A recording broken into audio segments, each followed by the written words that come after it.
Hello, ladies and gents. Welcome to Reaction. So, my AC broke down in the summer. It's carrier AC. Thank you, America. Thank you. I don't know, I said that. It's been 14 years and is the only old AC that is left. Every other Samsung one just went poof much long ago. It's the largest compressor of any other AC I've seen. Even the actual technicians, like, whoa, that's a big compressor. They are surprised by it, as American things go. But in summer, let's just say heat expands the coils, and it scratches in the body, so gas somehow leaks out. As far as I know, that's the case. This is a frequent thing with this AC. But yeah, I have way too many Samsung AC in my house. Samsung TV, Samsung fridge, Samsung oven, Samsung phone. Too many Samsung things. At a point where I literally panicked, like, why do I have so many Samsung things? Samsung phones were exploding, so that panicked me even more. So yeah, then I replaced one Samsung with a Hitachi. I have a carrier here, which I'm going to replace with Hitachi, I guess. I don't know. We'll see. Hitachi is so far really good. Experience really good. I don't know. So all I'm saying is right now the fan is on, the window's open. There might be some background noise, maybe. Mic is really good. Might not happen. So I'm the most affected Indian in the world right now, right? No other Indian's life is really bad as mine right now. Oh, wait a minute, there is. So this is about Strait of Hormuz. Some Indian ship got shot. I guess that's what's going to be about. I don't know. This is about Channel Navy Decoded. The US Navy is fighting a weapon Iran can't even find.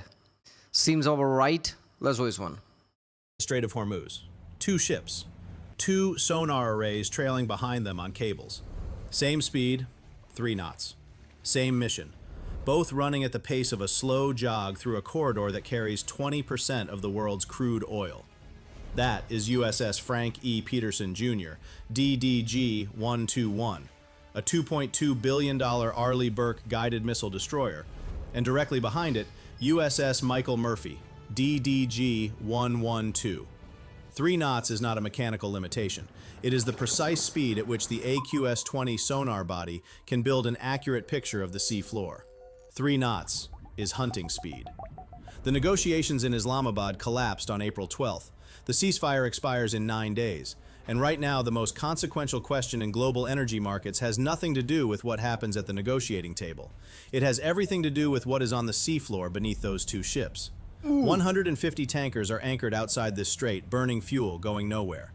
Every day that lane stays closed costs the global economy an estimated $1 billion. 3 physics constraints are keeping those tankers anchored. None of them appear. I'm guessing most of those 90% also goes to India. I know for a fact, since I'm civil contractor, I build factories.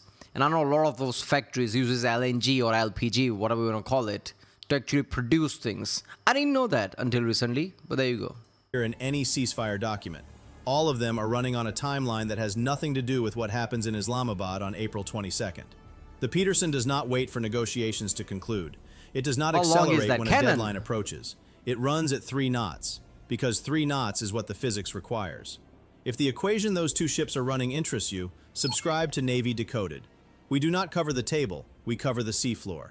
To understand what those ships are hunting, you first need to understand what the IRGC put on that seafloor, and why nobody on Earth has a complete map of it. Do they know what they put on the seafloor? It looks like IRGC don't know what the fuck they're doing. They're screaming like some idiot on Twitter said it's open. That doesn't mean it's open, implying their own foreign minister. See, I was right. I said it long ago that when this level of military destruction happens, there is no central command. Who controls who? I said that when the news broke out of new supreme leader coming to power. I'm like, is that really true? Who's really in charge? Is there such thing as being in charge? Or there are pockets of different things that are just acting as independently? That's what happened, right? That's why the firing on Indian ship happened. There is a damage control happening. A lot of Iranian leaders like, oh, India and Iran's relationship is 5,000 years old. I don't know what you're talking about, what 5,000 years old, I don't know. But something like that, oh, our relationship is strong, trying to police India. Well, India's message is like, there's going to be grave consequences because of this. That's the official message. So there's polishing going on, so India doesn't get pissed off, right? So why did you do that then? That was an independent pocket of IRGC who just decided to do that. So I was right. There is fracture. There is no one central command controlling anything. The combat phase and reopening a maritime choke point are not the same equation. The first is over. 38 days of airstrikes, naval engagements, and mine-laying interdiction declared complete on April 8th. The diplomacy that was supposed to follow it collapsed 4 days later in Islamabad.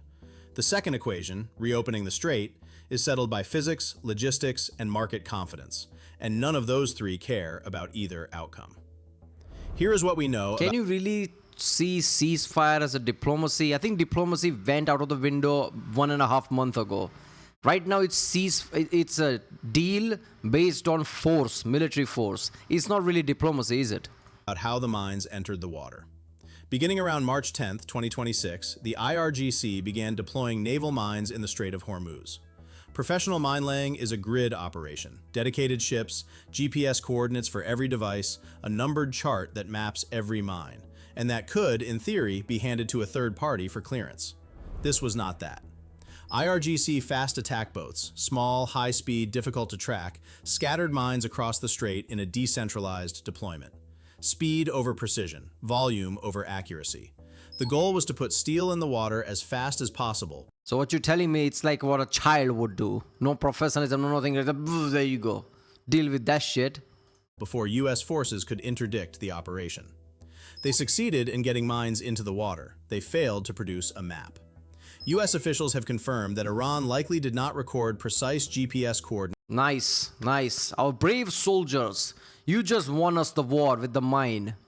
So give me the map. Where you put it? Like what? Where you put it? We don't know. How the fuck our ship's gonna go through? For the majority of the mines it deployed. The result, which was apparently not accounted for in IRGC planning, is that Iran itself cannot now locate the mines it laid. Tehran does not have a chart to hand over. It does not have a set of coordinates to negotiate with. It deployed a weapon it can no longer recall.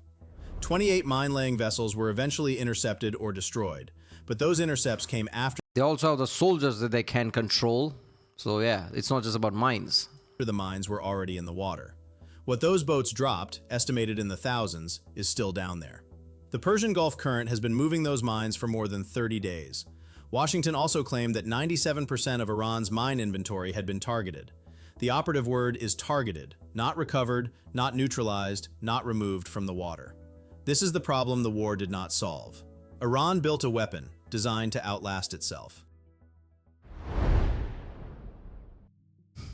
To lay mines fast, Iran gave up the one thing that makes them removable: a map. Start with the numbers. Iran's mine inventory before the conflict was estimated between 2,000 and 6,000 devices. The two mine types confirmed in this deployment That was insane shit. Look at that. between 2,000 and How is this a mine? Isn't this an LPG cylinder that they just stuck this like thing that just triggers it? That's an LPG cylinder. Look at the bottom where you put it down. You have to have a bottom, right? So that's a bottom right there. That's a cylinder. That's a top part where you attach pipe. Or this is an LPG cylinder.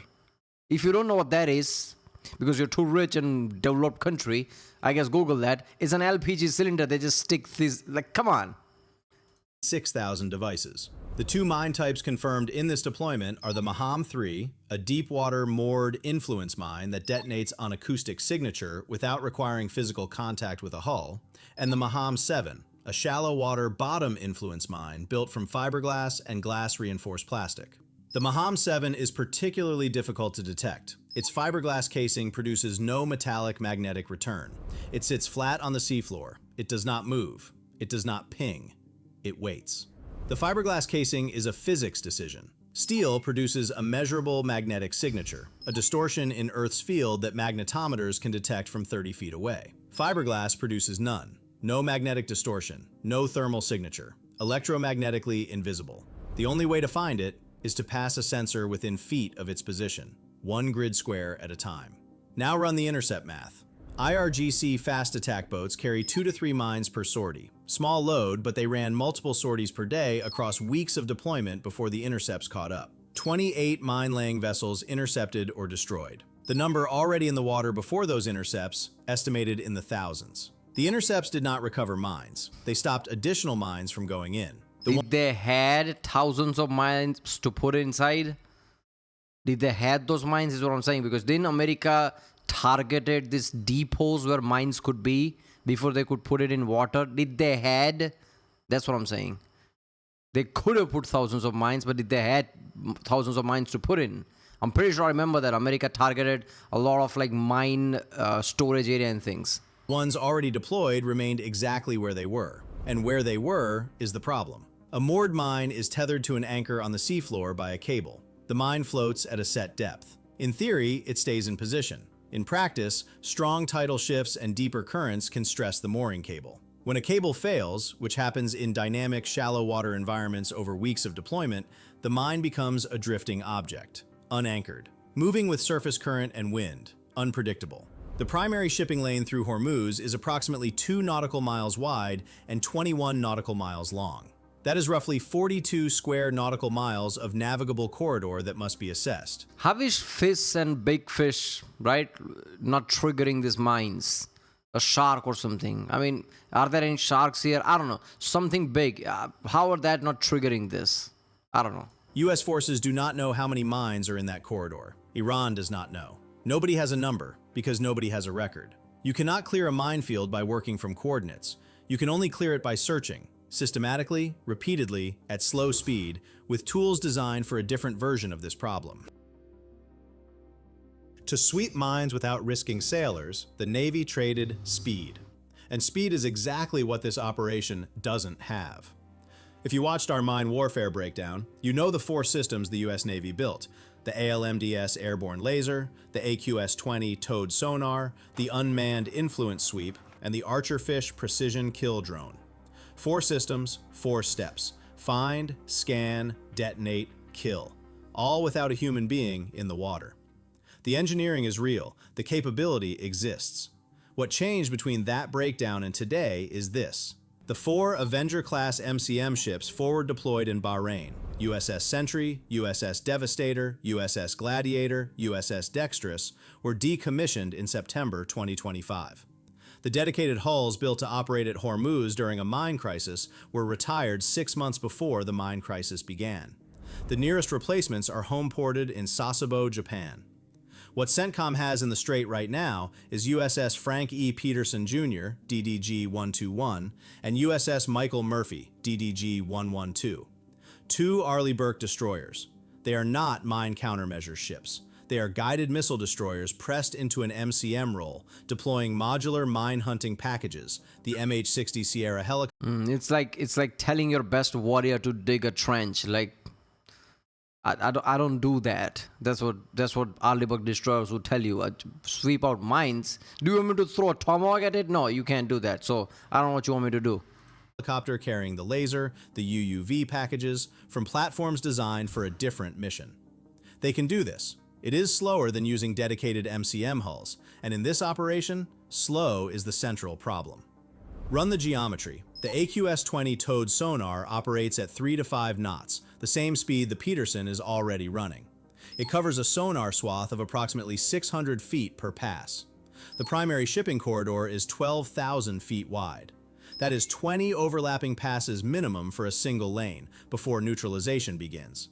Then the second lane. Then both again for verification. Then the adjacent zones, because mines drift. For comparison, after the Gulf War in 1991, an international coalition cleared Kuwaiti waters with access to Iraqi mine-laying records, coordinates, mine types, grid charts. With that, 36 nations. Damn, that's big, right? So it took 36 nations to clear 1,200 mines in 7 months. Yeah, this is not happening anytime soon. That map, clearance of the main shipping approaches still required nearly 7 months. At Hormuz today, there is no map. The Navy is conducting a search operation inside a clearance operation. Those are not the same problem. And the Peterson is not operating alone. On April 11th, the IRGC Navy issued direct warnings to both destroyers. Same 42 square nautical miles, different definitions of who controls it. An adversary does not need to fire a shot to complicate a mine-sweeping pass. It only needs to be present. I still maintain it. Blockade and completely shut off the Strait of Hormuz so nothing is there, and drop multiple bunker busters or some shit like that.